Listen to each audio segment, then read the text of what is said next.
বাহরাইনের গ্রীষ্মের শুরুতেই বেড়েছে তাপমাত্রা ও আর্দ্রতার মাত্রা। বিশেষ করে খোলা আকাশের নিচে কর্মরত নির্মাণ শ্রমিকদের জন্য পরিস্থিতি হয়ে উঠেছে চ্যালেঞ্জিং। এ অবস্থায় শ্রমিকদের সুরক্ষায় বিশেষ নির্দেশনা জারি করেছে দেশটির শ্রম মন্ত্রণালয়। সুকান্ত দেবের তথ্য চিত্রে বিস্তারিত জানাচ্ছেন কান্তা রায়। প্রখর রোদ আর তীব্র গরমে হাঁসফাঁস অবস্থা বাহরাইনে। দিনের বেলায় তাপমাত্রা 40 ডিগ্রি সেলসিয়াসের কাছাকাছি পৌঁছাচ্ছে। গরম থেকে বাঁচতে অনেকে ঠান্ডা পানীয় ও শীতাতপ নিয়ন্ত্রিত পরিবেশের ওপর নির্ভরশীল হয়ে পড়ছেন। সবচেয়ে বেশি ভোগান্তিতে পড়েছেন বাইরে কর্মরত নির্মাণ শ্রমিক, পরিচ্ছন্নতা কর্মী ও ডেলিভারি রাইডাররা। প্রচুর গরম, 4টা থেকে 12টা পর্যন্ত বাইরে কাম করছি। প্রচুর গরম ভাই, কখন যে রোবট যাবো ওই চিন্তা আছে।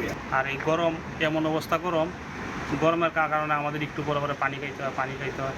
চিকিৎসকরা বলছেন অতিরিক্ত গরম ও উচ্চ আর্দ্রতার কারণে পানি শূন্যতা, হিট স্ট্রোক, মাথা ঘোরা ও শারীরিক ক্লান্তির ঝুঁকি বেড়ে যায়।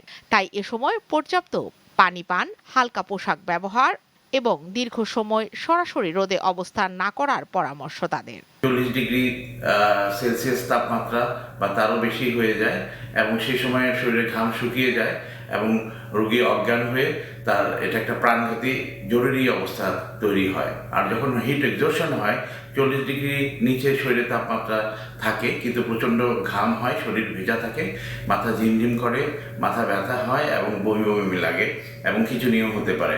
তো এই সমস্ত দিক বিবেচনা করে আমরা মনে করি যে আমাদের শ্রমিক ভাইদের জন্য কিছু বলা দরকার। সেটা হচ্ছে যে আপনারা প্রচুর পরিমাণে পানি পান করবেন, তরল জাতীয় খাবার খাবেন।